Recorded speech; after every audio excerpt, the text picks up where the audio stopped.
Olá, você vai iniciar agora a disciplina de Filosofia da Religião com o excelente professor, pastor Alain Brizotti. E eu estou aqui apenas para fazer um comunicado importante no início desta matéria. Diferente de todas as demais disciplinas, esta é a única que contém 12 videoaulas. As outras contêm 16 videoaulas. O pastor Alain condensou o conteúdo do livro nestas 12 aulas que, por sinal, ficaram maravilhosas. Portanto, só estou comunicando essa diferença para você. Já o livro permanece da mesma forma, na mesma estrutura, contendo 4 unidades, com 2 aulas em cada uma delas, totalizando 8 aulas no livro. E nas videoaulas são 12 videoaulas ao invés de 16, como acontece nas demais matérias, tá bom? Bons estudos, que Deus te abençoe, te acompanhe aí no seu dia a dia de estudo e que esteja sobre você a presença gloriosa do Espírito Santo neste momento.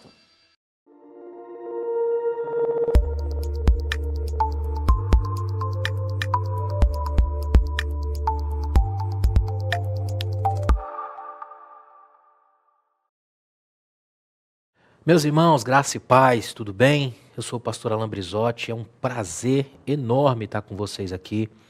E olha, a gente tem uma matéria muito interessante que eu preciso que você empreste o melhor da sua mente, abra o seu coração, ative aí o modo profundidade / humildade, porque a gente vai pensar, vai refletir, tem muita coisa profunda para a gente pensar nessa matéria Filosofia da Religião. Uma matéria extremamente importante, onde a gente vai pensar alguns conceitos muito profundos. Então, é bom que você pegue aí a papel, caneta, anote. E o bom das aulas é que você pode parar, pausar, aprender, observar, tem os slides. Você vai ver que no seu livro aí tem uma boa bibliografia e é importante que você aprofunde essa bibliografia, que você leia esses livros, tenha acesso a essa linguagem que você vai ver aqui. A gente vai te passar algumas coisas aqui que são um pouco mais avançadas e isso é muito importante nesse nosso processo, nessa nossa caminhada. Essa nossa primeira unidade aqui, que a gente vai começar a pensar a partir de agora, trabalha os pontos sobre a existência de Deus.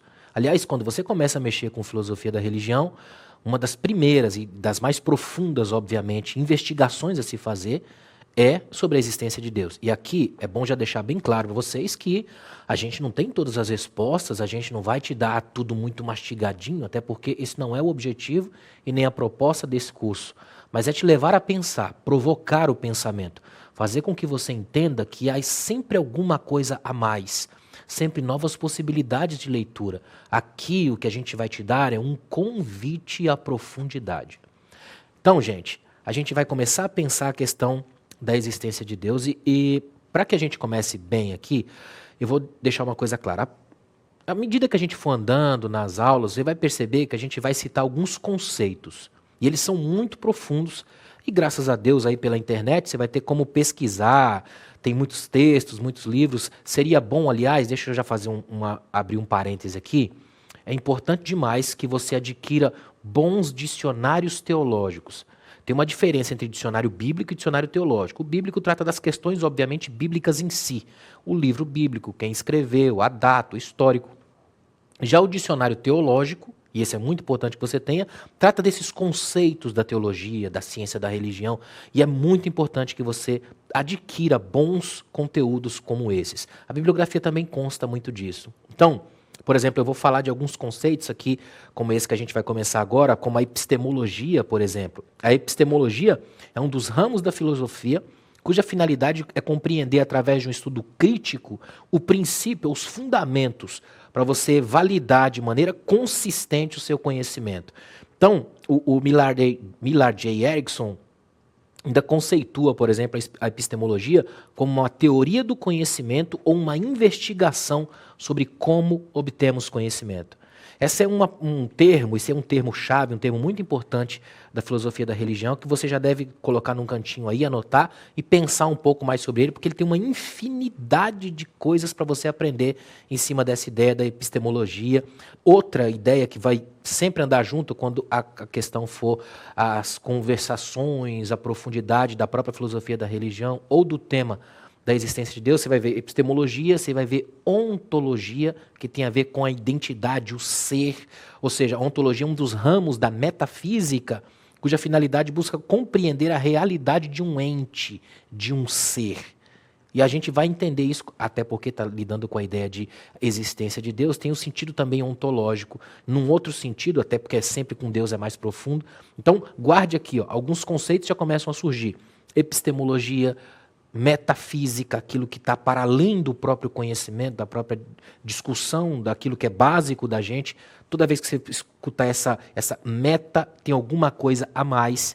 Epistemologia, metafísica, ontologia. Então, ó, por que é importante a gente pensar sobre a questão da existência de Deus? Primeiro porque é natural nosso como humano a busca, o conhecimento, querer saber, principalmente do ponto de vista de quem se propõe a ter uma relação com o ser sagrado, que vem até nós, que se revela até nós através da sua palavra, através também das próprias relações da vida, do mundo, do conhecimento que há em toda essa grandeza de universo. Tudo isso pressupõe um diálogo e um aprofundamento. Interessante que no seu livro você vai ver o fato de a Bíblia não abordar a existência de Deus na perspectiva filosófica não implica na rejeição das evidências racionais da sua existência. Assim, o resultado da reflexão filosófica aponta para a coerência da crença em um Deus infinito e pessoal. Eu acho tão incrível o fato da Bíblia não gastar um tempo imenso tentando nos provar a existência de Deus com uma série de regras e tudo mais. Não tem um texto específico dizendo texto sobre a existência de Deus. Porque na Bíblia, acima de qualquer coisa, o fato da existência de Deus já é. Tanto que o Gênesis abre com uma identidade definida. No princípio, Deus. Toda essa construção que a gente faz são esforços nossos, enquanto gente, enquanto humano, enquanto pensadores. E a Bíblia não tira isso de lado, não conflita com isso. Muito pelo contrário, ela nos dá diversas perspectivas, abordagens, para que a gente consiga aprofundar esse conhecimento. Essa nossa primeira aula aqui, aula 1, o tema dela é evidências racionais da existência de Deus. Geralmente, quando a gente pensa em racional, cristão principalmente, sempre tem um pé atrás com isso, racional e tal. Mas aqui eu queria que você fizesse uma desintoxicação do termo. O racional aqui não é apenas a racionalização fria. O racional, para nós como cristãos, é o exercício mental, é aquilo que nos leva à compreensão, a compreender o básico. E a gente sabe que esse básico nosso é limitado, a gente tem consciência disso. Santo Agostinho, que é um que eu vou falar muito aqui nas aulas, ele vai dizer que até o próprio limite da razão já faz da fé uma necessidade. Outra coisa que é importante você pensar, eu falei de conceitos como epistemologia, metafísica, ontologia, a gente também vai falar de nomes da teologia, como Santo Agostinho, Tomás de Aquino, dentre outros que você vai ouvir bastante aqui. Então, essa nossa primeira aula, a gente vai trabalhar um pouco das evidências racionais da existência de Deus. Olha, diversos argumentos foram formulados na história com a finalidade de evidenciar a existência de Deus. Dentre eles, a gente tem, por exemplo, que é o que a gente vai pensar nessa nossa primeira aula, alguns argumentos. O argumento cosmológico, o argumento teleológico, o argumento moral e o argumento ontológico. Perceba que tem surgido, e vai surgir muito, alguns termos bastante profundos. Cosmológico, que vem do cosmos, mundo ou ordem. Termos como teleológico, tele vem no grego de longe, televisão, aquela coisa que vem de longe. O argumento moral, ontológico, que eu já falei para vocês, que é a ideia do ser. Então, nessa nossa primeira aula, a gente vai trabalhar um pouco desses argumentos aqui, e eles são muito importantes para o nosso pensamento. Walter Ewell, um teólogo, destaca pelo menos 3 abordagens que evidenciam a existência de Deus. Por exemplo, a abordagem a priori, esse é um outro termo usado no latim do antes, a abordagem posteriori e a abordagem existencial. Isso que eu estou colocando aqui tem mais destacado, um pouco mais detalhado dentro do seu livro aí. É importante que você assista essas aulas com o seu livro em mãos, já buscando também as outras fontes, o que eu coloquei, que está colocado, por exemplo, na bibliografia aí, desse livro, que é um livro muito bom, que a escola está te proporcionando. Ó, a abordagem a priori, por exemplo. Essa abordagem é o âmago do famoso argumento ontológico que foi elaborado por Anselmo de Cantuária, embora tivesse sido esboçado anteriormente no sistema de Agostinho. Esse argumento começa com uma definição especial de Deus como infinito, perfeito e necessário. Ou seja, a ideia do argumento é dizer, a priori, ele existe simplesmente porque precisa, é necessário. Obviamente eu estou trabalhando apenas esses argumentos, que é para que você pense, para que você cresça. A abordagem, no caso, a priori, trabalha com isso, um Deus infinito, perfeito, necessário, dentre outras qualidades e outras coisas que se pensam no antes, lá atrás. A abordagem a posteriori, a mentalidade popular parece gostar mais, inclusive, dessa abordagem. O argumento ontológico pode ser feito sem nunca apelar aos sentidos, mas os argumentos cosmológicos e teleológicos requerem um exame mais cuidadoso do mundo. É olhar o que está acontecendo depois. E começa a trabalhar um pouco com isso, observar o mundo à sua volta, perceber as leis e outras coisas que acontecem entre a gente. Muita gente vai trabalhar com isso aqui, alguns teólogos, e aí tem uma infinidade de textos para você mergulhar, porque cada uma dessas abordagens, lembre disso aqui, é uma dentre várias. Então é importante que se pense com cuidado para não sair batendo o martelo em cima de uma única fresta desse infinito de coisas que a gente está vendo. Eu vou sempre pontuar isso, gente, porque a raiz de tantas confusões que a gente vê hoje quando se trata de teologia e de discussões teológicas, a existência de Deus principalmente, é sempre gente batendo o martelo de um modo fundamentalista, perigoso, em cima de uma fresta de algo que é infinitamente maior. Então tome cuidado com isso. Então tem, do ponto de vista do Walter Will, que eu estou colocando aqui agora, essas três abordagens, a priori, a posteriori e o argumento cosmológico. Ele focaliza a causa, ao passo que o teleológico ressalta o desígnio do universo no geral.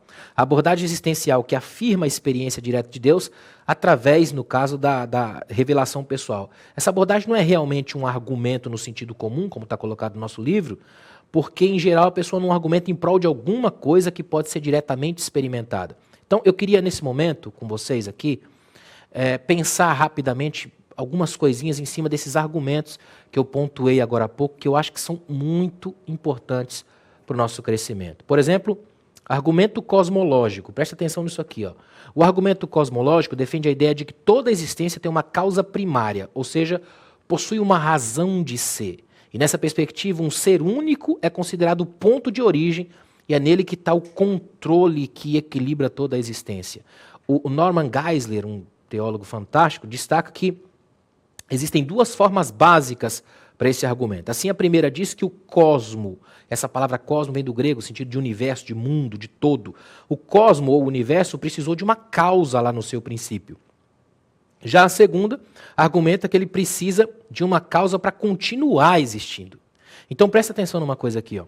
Qual que é a ideia aqui? Está trabalhando a existência de Deus e alguns teólogos, alguns mestres, alguns filósofos trabalham primeiro com essa ideia. Tem que ter um argumento cosmológico. Deus existe porque precisa existir num primeiro momento. O mundo existe a partir disso. Ou seja, por que o mundo existe? Porque tem um criador, a lógica de que existe alguém, uma mente por trás do mundo. Então a base é, olha para o mundo como existente, olha para a situação, o universo, as diversas possibilidades existenciais, os mundos, vamos usar essa expressão, e partem desse princípio. Deus existe, obviamente, por causa de tudo isso aqui foi criado, e isso aqui não pode ter surgido uma bolha existencial. Deus criou essa coisa toda, então tem todo esse momento. Inclusive, eu estou olhando aqui no nosso livro, ó, o Walter Will destaca essas duas formas na abordagem cosmológica, dizendo o seguinte, ó, a mais antiga ocorre em Platão, no livro Leis, no livro 10, e Aristóteles, na Metafísica, no livro 8, e ressalta a necessidade de explicar a causa do movimento. Supondo que o repouso é natural e o movimento não é, estes pensadores chegaram a Deus como necessário agente motor. Essa expressão é muito importante em Aristóteles, de todas as coisas. E Tomás de Aquino usou o movimento como a sua primeira prova na Suma Teológica, que a gente vai ver depois na segunda aula, se eu não me engano aqui. Então, a gente vai começar a perceber que começa a haver um envolvimento quase que de retroalimentação entre o que a teologia vai falar, vai buscar da filosofia, uma interpretação de um para com o outro. Alguns vão dizer, por exemplo, que Santo Agostinho dá uma releitura de Platão e Tomás de Aquino, uma releitura de Aristóteles. Isso tudo vai se trabalhar dentro de uma profundidade. E, ó, deixa eu dizer uma coisa importante a vocês. No primeiro momento, parece muito confuso, muito complicado. Isso é normal, é natural de todo estudante que no primeiro momento seja informação demais, coisa demais, e a gente acaba tendo pouco tempo no sentido de falar de tudo isso. E eu sei que no primeiro momento é complicado. Talvez você fale, nossa, eu não estou entendendo nada. Isso é normal. Relaxa, com calma, o tempo, a leitura dos textos, a leitura dos livros, dos bons dicionários, a convivência com esses termos, aos poucos eles vão começar a soar interessantes, vão começar a se apresentar, até que vai dar um certo momento onde você vai começar a ter uma visão um pouco mais amplificada de tudo isso. Então, nesse primeiro momento, tem duas palavras que são fundamentais para você: paciência e constância. Com o tempo é que a gente vai conseguir chegar lá. Então, estamos falando da existência de Deus e de alguns argumentos que trabalham com isso. O primeiro argumento que a gente viu é o cosmológico, a ideia do mundo, olhar para o mundo buscando se referenciar à ideia da existência de Deus nesse mundo todo. O segundo argumento é o argumento teleológico. Esse teleológico, tele, é uma palavra grega no sentido de longe, daí vem televisão. O argumento teleológico defende a ideia de que o mundo é dotado de características como inteligência, ordem e propósito. Ao demonstrar essas características, é possível perceber que uma inteligência superior, a primeira, rege todas as coisas, cumprindo assim um propósito específico. A ideia é, tem que vir alguma coisa muito maior de longe, por trás aí tem que ter alguma coisa. Essa mentalidade é muito importante para a gente começar a perceber depois, lá na frente, algumas distorções que vão acontecer de pensamento com base nisso, de um deslocamento da figura de Deus para com a sua obra. Deísmo vai trabalhar um pouco disso e a gente vai ver mais para frente. É bom, e eu vou frisar de novo isso, para que você guarde. É importante que você vá anotando essas palavras que surgirem até como novas para você. Claro que algumas pessoas que estão aqui no curso, eu tenho certeza que já entendem, já viram essas palavras, mas é importante remarcar, destacá-las, porque elas são profundas e elas vão nos levar a um nível um pouco mais interessante. Então, resumidamente, o argumento teleológico raciocina a partir de um projeto, em direção a um projetista inteligente. Então a ideia seria, se tem esse mundo com toda essa beleza, com toda essa grandeza, deve ter um projetor, um projetista por trás desse negócio aí.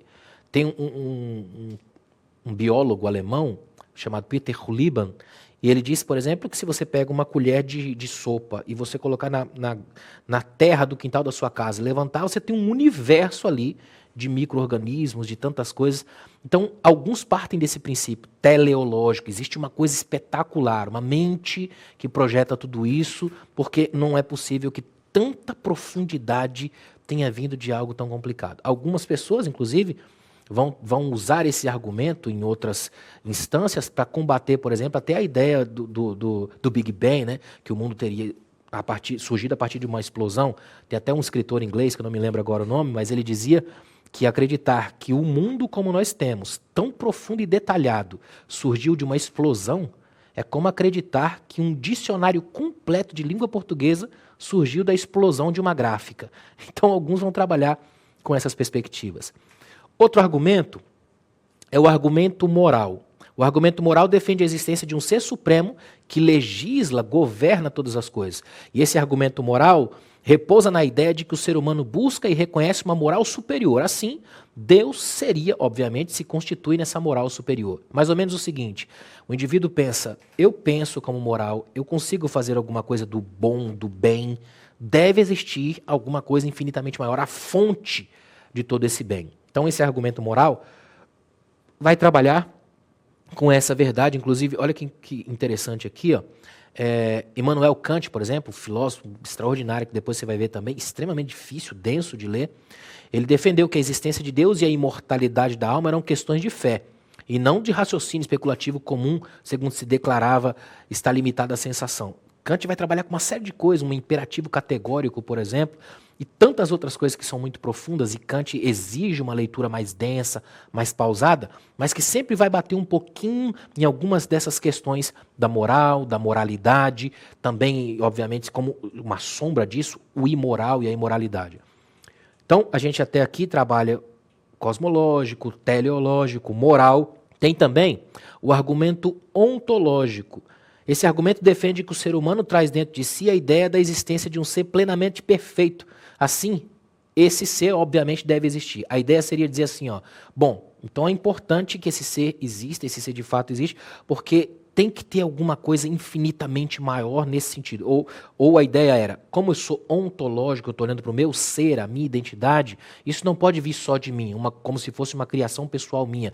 Tem que ter uma mente, uma origem, um ente, um ser muito mais profundo, perfeito, de onde a gente surge ou tira essa ideia. E é importante observar que algumas pessoas batem de leve na ideia de Platão aqui, porque Platão trabalhava com a ideia de que esse mundo material que nós temos é apenas imagem ou sombra, metáfora de um mundo especial, das ideias especiais. Muita gente esbarra nisso daqui. Então é muito importante você começar a pensar com calma em tudo isso que a gente está colocando aqui. Tem até uma citação aqui para finalizar essa nossa aula. Está no seu livro aí, ó. Na forma mais simples, o argumento, esse argumento ontológico, é construído a partir da ideia de Deus para a existência de Deus. E há duas formas para esse argumento. Olha que legal. A ideia de um ser perfeito e a ideia de um ser necessário. O ser perfeito, segundo essa afirmação, a simples ideia de Deus como um ser absolutamente perfeito exige que ele exista. E, resumidamente, Deus é, por definição, um ser absolutamente perfeito, mas a existência também seria uma ideia de perfeição. Então, a ideia seria assim, que com base nesse argumento, logo, Deus deve existir. Qual que é a ideia central de todos esses argumentos até aqui, para a gente finalizar essa nossa primeira aula? Tentativas racionais, pela observação, pela construção da vida, de compreender e chegar a um determinado fim. Deus existe. Essa é a ideia a partir do pensamento. Coloca de lado agora aqui um pouco as concepções que você tem da fé e pense a partir dessa ideia da filosofia da religião. Esses são apenas alguns dos argumentos. Na história da filosofia da religião, você vai encontrar infinitamente outros argumentos, muito mais detalhados. O que a gente está dando aqui é só um lapso para você começar a perceber, começar a pensar. Mas o ideal é que você já lembre de cara que tem infinitamente mais coisa por trás de cada uma dessas. Sejam bem-vindos a uma profundidade inigualável de pensamento e de conhecimento. Um abraço, até a nossa próxima aula.